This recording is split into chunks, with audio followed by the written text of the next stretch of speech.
Bueno, hermanos, pues ya no hacemos la lectura porque la hemos leído al principio. Pero si de algo está hablando el pasaje que hemos leído de Segunda de Pedro, capítulo 1, empezando por su primer versículo y terminando en el versículo 11, es de la necesidad de crecer. Y todas las criaturas, ¿no?, que hay en nuestro planeta crecen. Desde el organismo más diminuto, ¿vale?, hasta los mamíferos más grandes, ¿no?, que es una ballena, pasando por los árboles, las flores, todo lo que Dios creó crece. Y cuando un niño nace, evidentemente es pequeño, es frágil, indefenso, pero si todo va bien, crecerá, ¿no?, y se hará un adulto. Pues esto que es cierto en el ámbito natural, también es cierto en el ámbito espiritual. Porque cuando una persona llega a la fe en Cristo, es como un bebé recién nacido, ¿verdad? No sabe mucho del Señor, ni de su palabra, pero con el tiempo, este pequeñito cristiano aprenderá y comenzará a crecer. Y aprende más de él cuando conversa con otros creyentes, cuando viene a la iglesia, ¿no?, y escucha los sermones, ¿no?, que el pastor predica, evidentemente. Y también los testimonios de cómo el Señor ha obrado en la vida, ¿no?, de otros creyentes. Crece cuando viene a la iglesia, cantamos, adoramos y estamos aquí juntos, ¿vale? Y así seguirá creciendo, si Dios lo quiere, hasta que el Señor lo llame a su presencia, ¿no?, y lo lleve al cielo. Pero también es cierto que algunos cristianos dejan de crecer mucho antes, ¿no?, de llegar a su madurez, por diversas razones. Algunos dejan de venir a la iglesia. Mientras que el pastor enseña o predica, están ahí con el móvil, ¿no?, jugando al Candy Crush Saga o atendiendo el WhatsApp, ¿no? Entonces, claro, suele ocurrir también que cuando estas cosas son sinónimo de otras que vienen después, dejan de leer la Biblia, dejan de orar, y poco a poco lo que sucede es que se enfrían, ¿no?, y pierden el interés por las cosas del Señor. Y luego viene el siguiente paso. Finalmente llega un día en que ya no vienen más por la iglesia, dejan de tener comunión con los hermanos y no han aprendido todo lo que tendrían que haber aprendido y necesitado saber. Entonces este pasaje de esta mañana es un desafío para que nosotros sigamos creciendo. Y lo que el apóstol Pedro está diciendo ahí es que todos debemos esforzarnos y trabajar para que el crecimiento sea una realidad en nuestra vida. Y tú y yo, que somos miembros de la iglesia, tenemos la responsabilidad de crecer en el Señor. Y no sé si os habéis parado a pensarlo, pero la iglesia es la suma del crecimiento espiritual de todos sus integrantes. Si sus integrantes son unos niños en Cristo, será una iglesia débil. Pero si sus integrantes son maduros y han crecido en Cristo, será una iglesia espiritualmente fuerte. Si yo crezco, estoy haciendo que mi iglesia crezca, pero si yo decrezco, lo que estoy haciendo es debilitar a mi iglesia y su trabajo en este mundo. Y lo que yo me propongo es que veamos las bendiciones que tiene crecer en el Señor. Y empecemos por ver cuál es el fundamento, el cimiento, ¿no?, de nuestro crecimiento.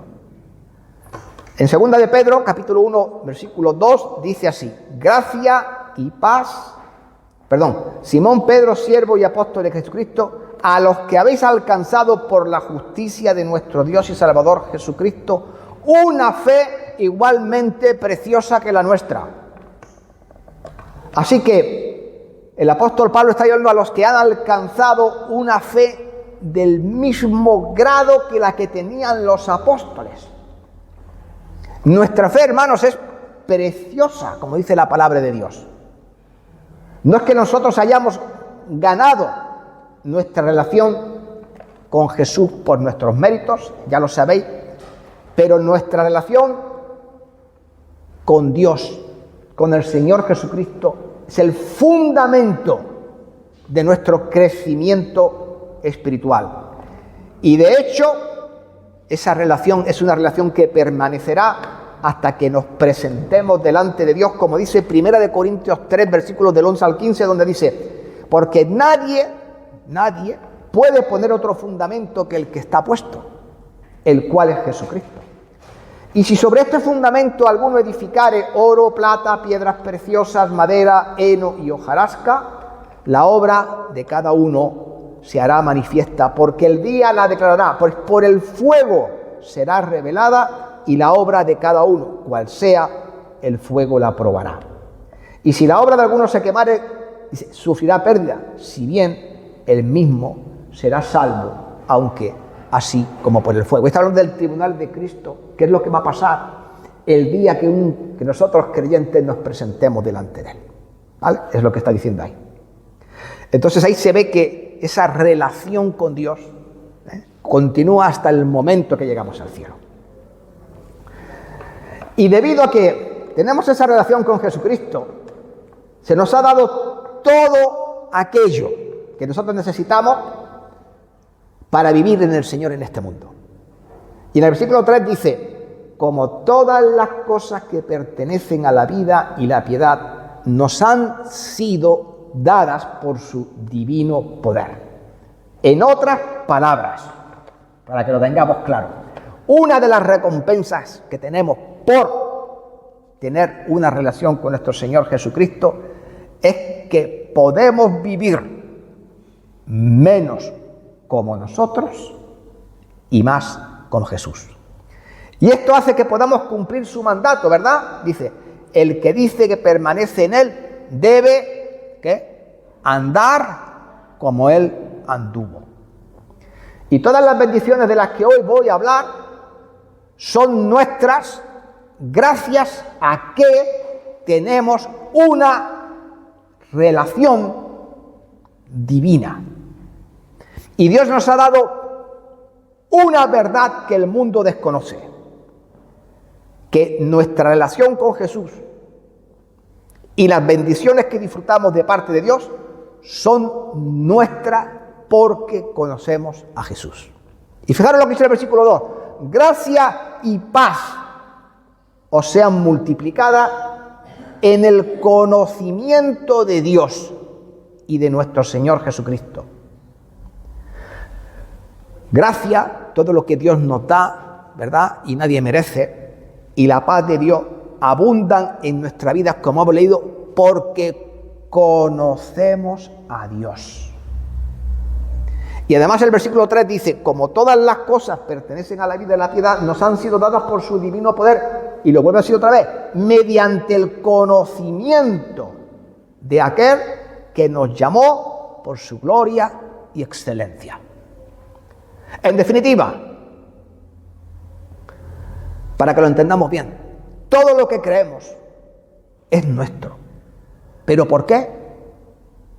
Gracias a lo que conocemos de Él. Y esa palabra conocimiento, epignosis en griego, porque el Nuevo Testamento fue escrito en griego, hermana, no fue escrito en español, aunque luego lo podamos leer así. Bueno, pues esa significa que es un conocimiento verdadero, real, profundo, pero tiene un matiz importantísimo. Ese es un conocimiento adquirido por la relación directa, y en este caso con nuestro Maestro. ¿Y quién es ese? Dios. ¿Entendéis? Así que cuando fuimos salvos, sabíamos muy poquito de Jesús. Sabíamos que nos amaba, sabíamos que murió por nosotros y no sabíamos mucho más allá de eso.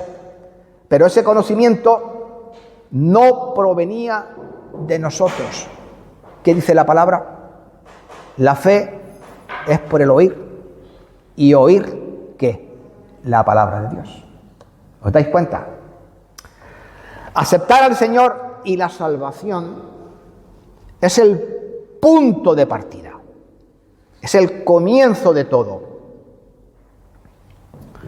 Al caminar con el Señor, al leer su palabra, al estudiarla, al hablar con Él mientras oramos, escuchar las predicaciones, comenzamos a tener conocimiento de Él. Y una persona que evidentemente lleva mucho tiempo siendo salva, debería saber mucho más acerca de Cristo que cuando fue salva al inicio de su vida. Así que nuestra vida como creyentes, hermanos, es una búsqueda constante por adquirir un mayor conocimiento de Él. Y esa fue la experiencia de Pablo, y también debería ser la nuestra. Y Pablo lo dijo así: a fin de conocerle, o sea, a Cristo, y el poder de su resurrección. Los que son padres y han tenido niños saben que un bebé aprende el lenguaje, la conducta y todo lo que ve ¿de quién? De sus padres, de sus padres. Y el creyente que crece en Jesús aprende a hablar como Él, a caminar como Él, a vivir como Él. Y entonces también os tengo que recordar aquí lo que dice el apóstol Pedro en el capítulo 3, que no lo hemos leído, y en el versículo 18, y dice ahí: antes bien, creced, una vez más lo dice, en la gracia y en el conocimiento de nuestro Señor Jesucristo.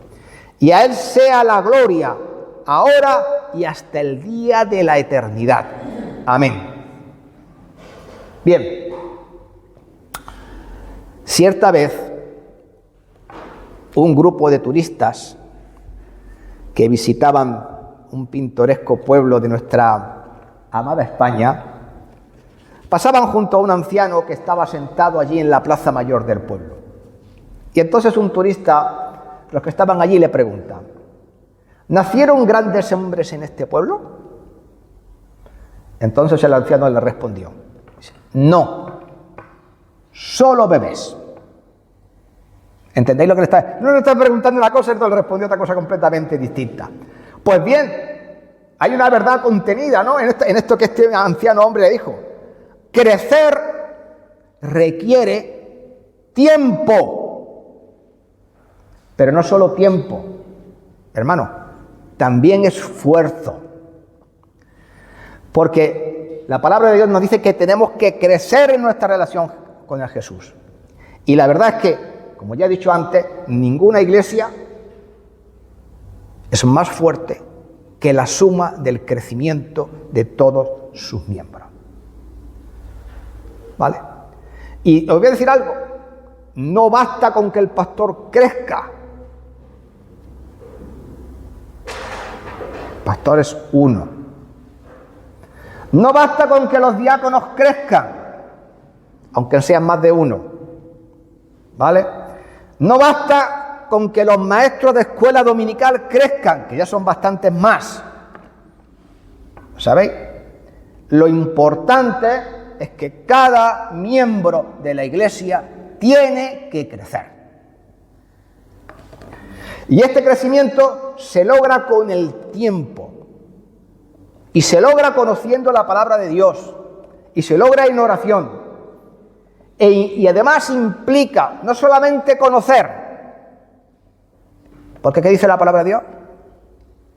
Que seamos no solamente oidores, sino ¿qué? Hacedores.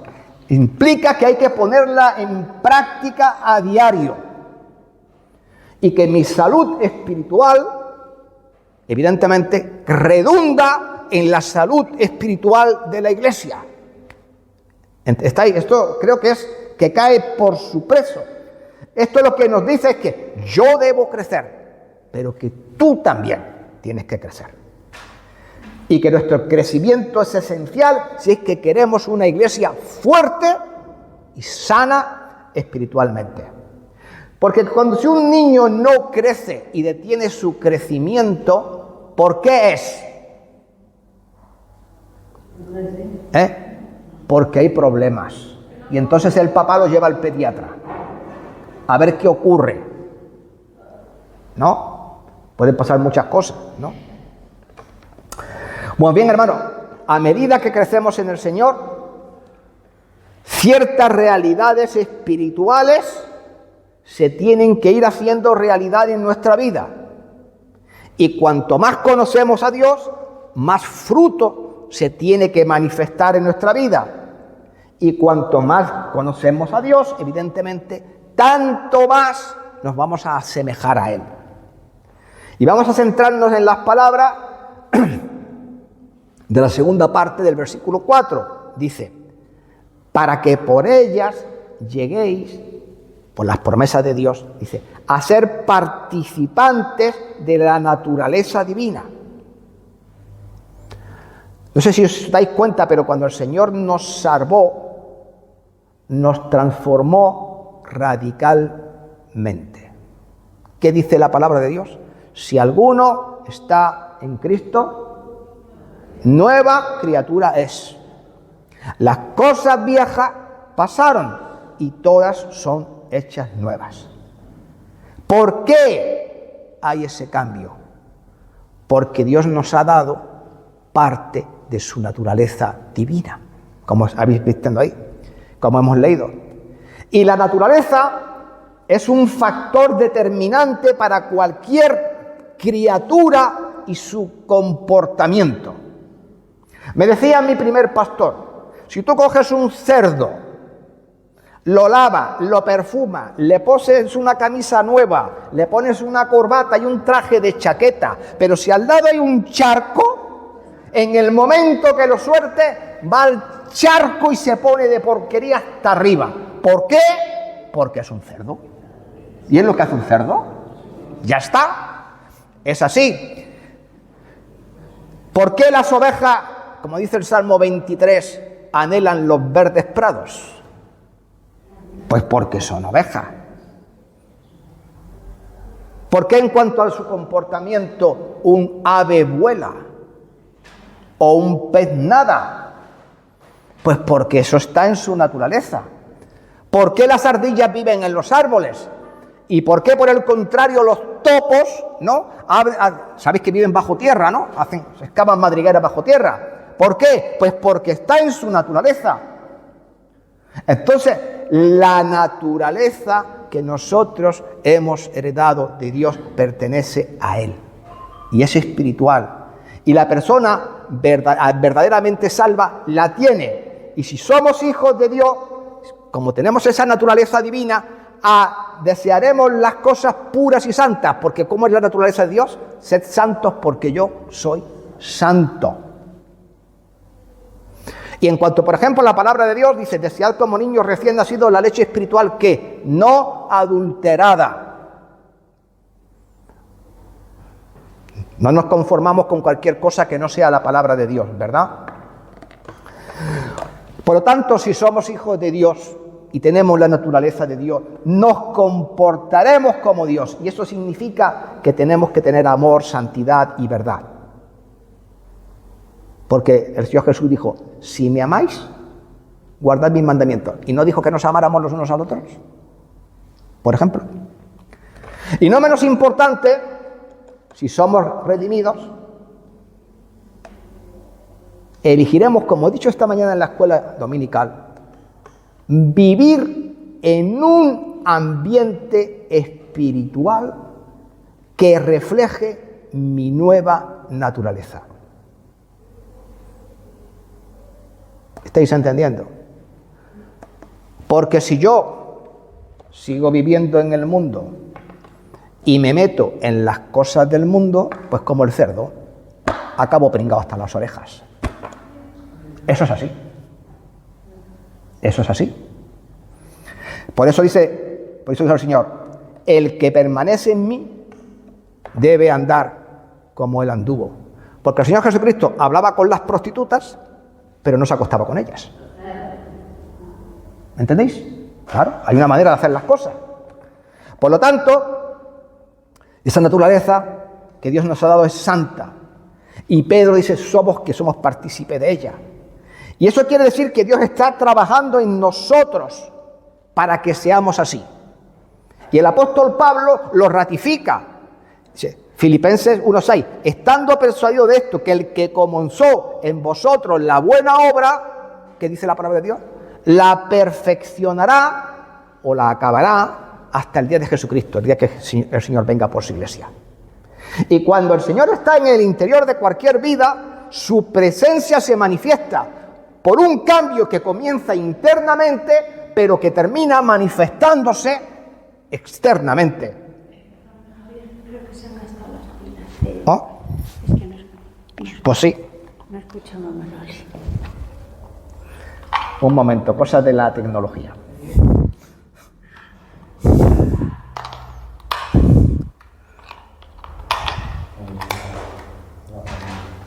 Claro, como de... Decía Manolo Caracol, esto es una anécdota que me contaban mis profesores en la facultad. Cuando Manolo Caracol cantaba, todo el mundo conoce a quién era, ¿no? El marido de... Bueno, pues este hombre que cantaba flamenco, en sus tiempos cantaba flamenco a pulmón, ¿no? Luego después vinieron los micrófonos y todas estas cosas. Y luego llegó a decir, sacaba el micrófono, sacaba el flamenco. Las cosas de la tecnología. Bueno, se me ha ido, como se suele decir, brutalmente el santo al cielo. Bueno, así, pues como decía, estando persuadido de esto, que el que comenzó en vosotros la buena obra la perfeccionará hasta el día de Cristo. Y como yo decía, este cambio que comienza internamente termina por manifestarse externamente como uno de los mayores dones, hermanos, que Dios nos da. Y luego sigue diciendo el versículo 4 en su parte final, que somos hechos salvos por gracia y partícipes de la naturaleza divina.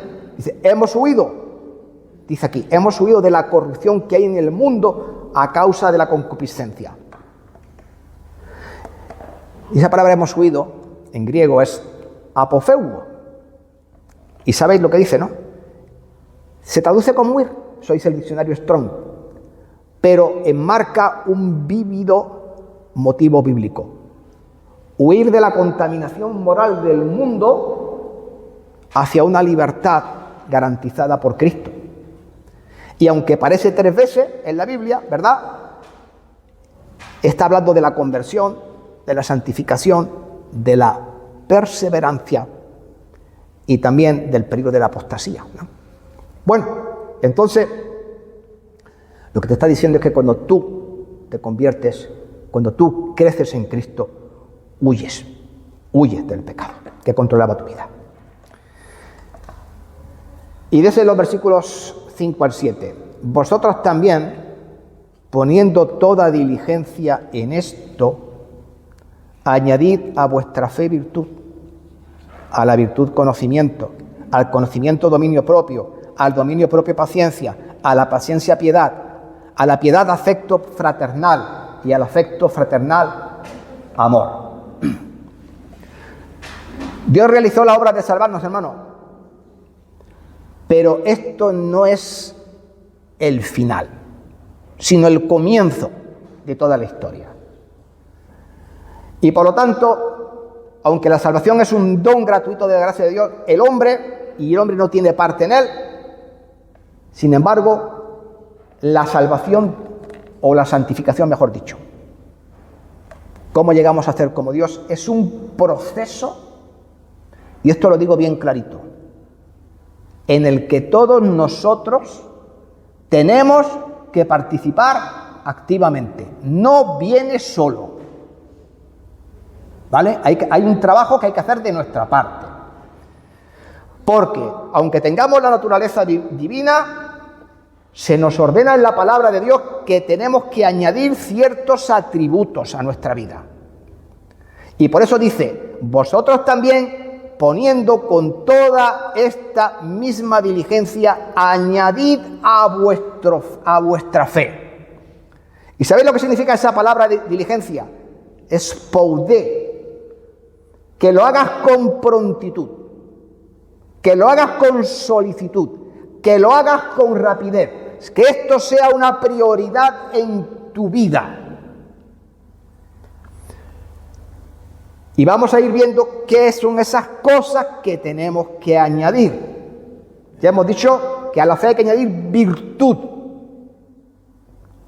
¿Qué es virtud?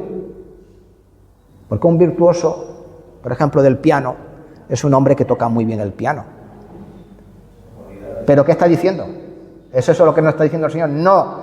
Esa palabra que significa es rectitud moral. Significa santidad, significa apartarse del pecado. Se refiere a una excelencia espiritual que debe ser la característica de nuestra vida. Que seamos puros de mente, de espíritu, de corazón. ¿Por qué? Porque ya lo dice el Señor, sed vosotros santos, porque yo soy santo. Ya está, y eso es lo que Él está esperando de nosotros. Luego dice que a la virtud añadamos conocimiento. Tú lo has dicho esta mañana, José. Esta palabra es gnosis, conocimiento. Y se dice a comprender la verdad. No se trata solo de leer la Biblia. Hay que comprender y aplicar. Y eso es gnosis, eso es el conocimiento. Por lo tanto, tenemos que aprender todo lo que nos sea posible sobre el Señor y su palabra y profundizar en ello. ¿Qué le dijo Pablo a Timoteo? Procura con diligencia presentarte a Dios aprobado, como obrero que no tiene de qué avergonzarse, que usa bien la palabra de verdad. Y para usarla bien, ¿qué tienes que hacer? Estudiarla y conocerla.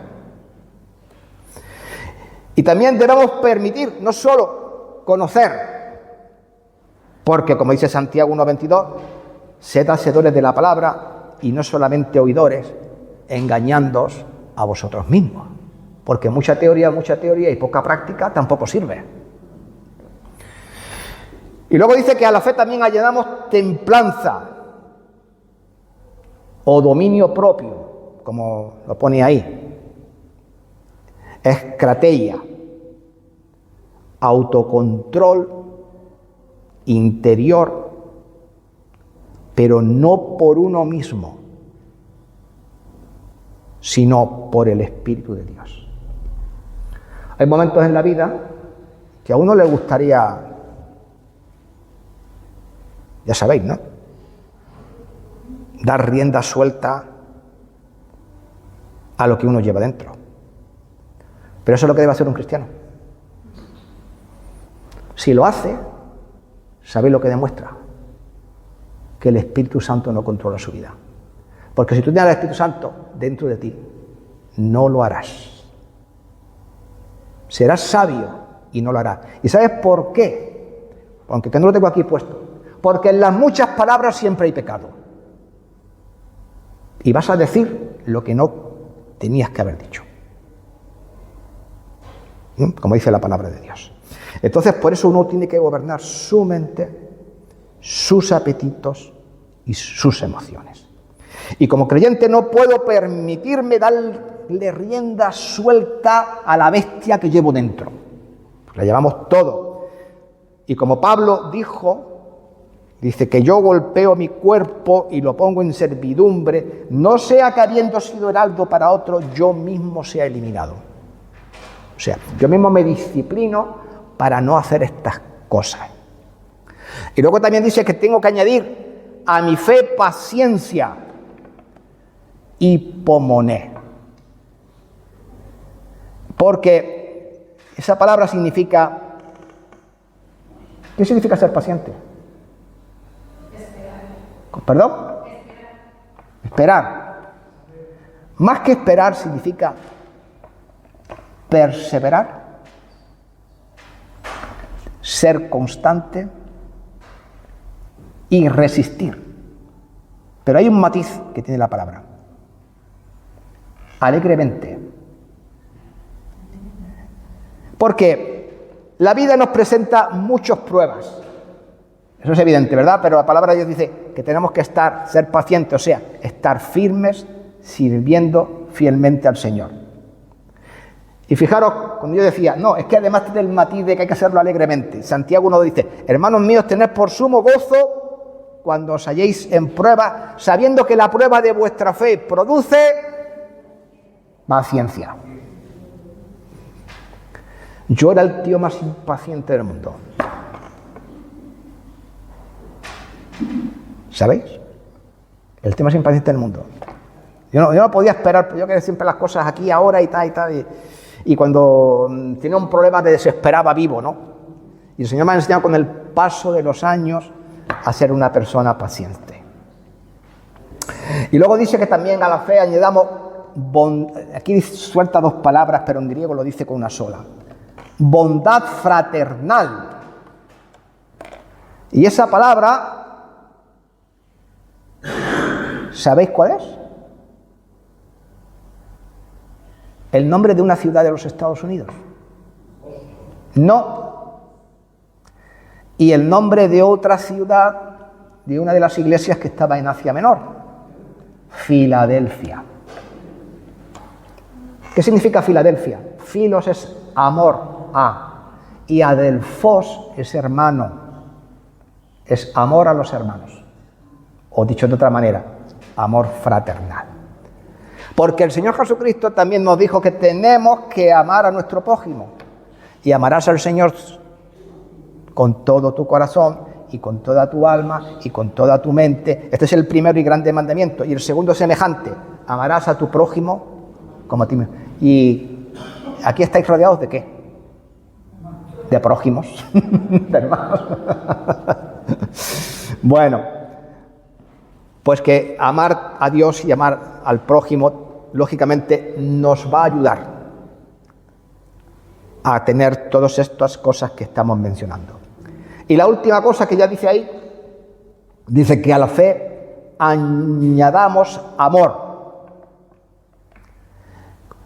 La palabra amor en griego, los griegos eran muy específicos y utilizaban diferentes palabras para decir diferentes cosas. El amor entre los hermanos, ya los habéis oído, Filadelfia. El amor de un hombre y una mujer, amor eros, y ya sabéis lo que deriva de ahí, erótico y todo lo demás, ¿no? Pero cuando está hablando del amor de Dios, utiliza una palabra distinta, y esa es ágape. Y se refiere a ese amor abnegado, a ese amor que es eterno, que no se acaba, que el Señor demostró cuando vino a morir por nosotros. Porque fijaros, dice que en esto consiste el amor, no en que nosotros hayamos amado a Dios, sino en que Él nos amó a nosotros y envió a su Hijo en propiciación por nuestros pecados. Pues ese es el mismo amor que Dios desea ver manifestado en nuestra vida. Esa clase de amor que es paciente, que sufre, que lo espera todo. Y hace que las personas... Y justamente cuando una persona no tiene este tipo de amor, ¿qué es lo que hace? Que todas estas virtudes de las que estamos hablando no aparezcan y no estén en la vida. Y ya en el versículo 8 dice, porque si todas estas cosas de las que hemos hablado están en vosotros y abundan, no os dejarán estar ociosos ni sin fruto en cuanto al conocimiento de nuestro Señor Jesucristo. Porque si tenemos todas estas virtudes en nuestra vida, ¿qué van a producir? Santidad. Y cuando estas virtudes abundan en nuestra vida, producimos frutos espirituales y eso glorifica a Dios. Pero si esto no caracteriza tu vida, ocurre justamente lo contrario. Y entonces, pues, ¿qué vamos a hacer? Pues creyentes infructuosos. Y no andamos como Dios quiere que andemos. Y el futuro de un creyente tiene el potencial de ser algo que supera más allá de nuestros sueños. Sin embargo, también existe la posibilidad de fracasar, porque todo depende de lo que nosotros hagamos. Así que vamos a examinar nuestro corazón para ver cuál es nuestra posición. Dice el versículo 9, pero el que no tiene estas cosas, tiene la vista muy corta y es ciego habiendo olvidado la purificación de sus antiguos pecados. Si tú no creces, si tú no añades estas cosas de las que hemos estado, la piedad, la bondad, la fe, la mansedumbre, todo esto que hemos, características que estamos hablando. Entonces, si tú no haces esto, el apóstol Pedro te dice que eres ciego. No hace falta que explique lo que es una persona ciega, ¿verdad? Y luego añade que eres corto de vista, miope. La palabra es miopazo en griego. ¿Habéis visto un miope? ¿Qué ocurre a un miope? ¿Qué caracteriza a un miope? Yo tengo miopía, por cierto. ¿Qué caracteriza al miopeo? No ve de lejos. Efectivamente. No ve de lejos. Y ve de cerca. Y esta palabra miopazo, lo que significa es esto. ¿Habéis visto a una persona hacer esto? Sobre todo cuando alguien no ve bien de cerca. Entorna así los ojos, ¿no? Porque esa manera fuerza la vista para ver de cerca. Pero al hacer eso, ¿qué ocurre? Se vuelve miope. No ve de lejos. ¿Qué te está diciendo con esto? Que no tienen visión ni para nada, ni para todo lo que esté fuera de su limitada perspectiva. Cuando uno tiene el amor de Dios, el conocimiento de Dios y su palabra, tiene un carácter piadoso. Y por lo tanto ve más allá de sus propias narices. Ve más allá de sus entornos y puedo ver las necesidades a mi alrededor, no solamente de lo que tengo aquí enfrente mía. ¿Entendéis? Porque si no, hermanos, pues estaríamos como ciegos. Y no tener una visión adecuada de este mundo, pues hermanos, eso nos deja condenados. Si no tomamos conciencia de que la gente está ahí perdida, ¿qué? Si no tomamos conciencia del papel que tenemos como iglesia, entonces ¿qué? ¿Para qué estamos aquí? Y el versículo 10 dice, por lo cual, hermanos, tanto más procurad hacer firme vuestra vocación y vuestra elección, porque haciendo todas estas cosas, todas estas que hemos mencionado, jamás caeréis.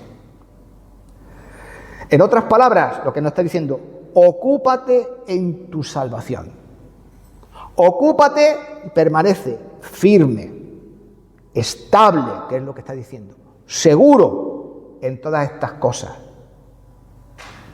Porque cuando todas estas cosas que hemos mencionado aparecen en nuestra vida, esa es una indicación de que nuestra relación con el Señor está dando frutos y es correcta.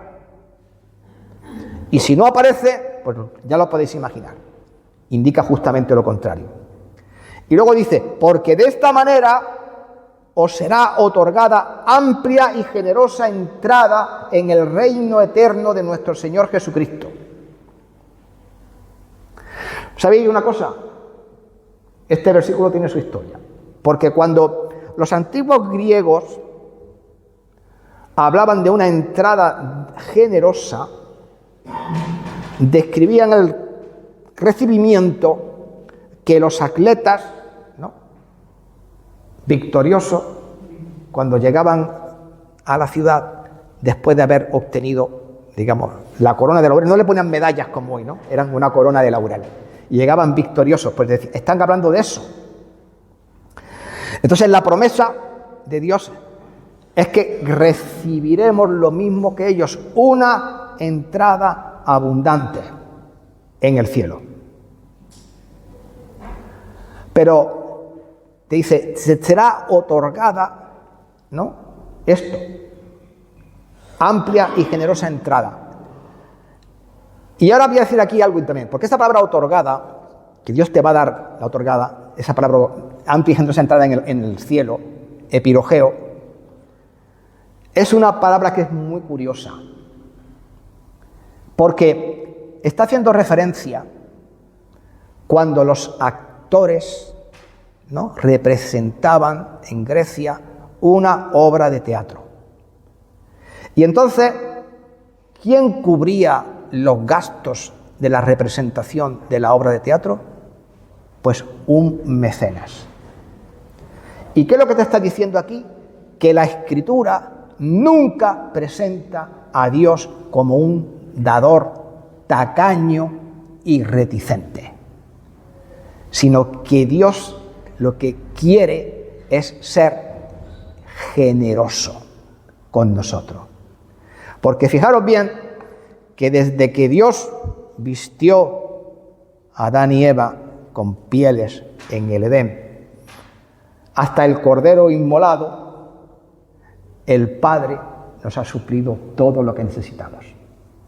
El Padre ha puesto, tengo que diga la palabra en griego, epijoregeo, que esa es la palabra. Es decir, que Dios ha puesto todo lo necesario, eso corre de su cuenta, ¿no?, para que tú tengas abundancia. Y termino. Como os habéis dado cuenta, el crecimiento espiritual no es opcional. Todos aquí vamos a crecer hasta cierto punto. Pero la pregunta es, ¿hasta dónde? O mejor dicho, ¿hasta cuándo? ¿O hasta cuánto vas a crecer? Porque, como ya dije antes, tú tienes que buscar todas estas cosas, añadir todas estas virtudes. Y por tanto, ¿de quién depende? De ti. De ti y del esfuerzo que dediques. Y ahora, siendo totalmente honesto contigo, no hace falta que me contestes a mí, pero contéstate a ti mismo, responde las siguientes preguntas. ¿Cuánto tiempo pasas leyendo y meditando en la palabra de Dios? ¿Cuánto tiempo pasas orando? ¿Qué es más prioritario para ti? ¿Tus actividades o tu participación en la iglesia?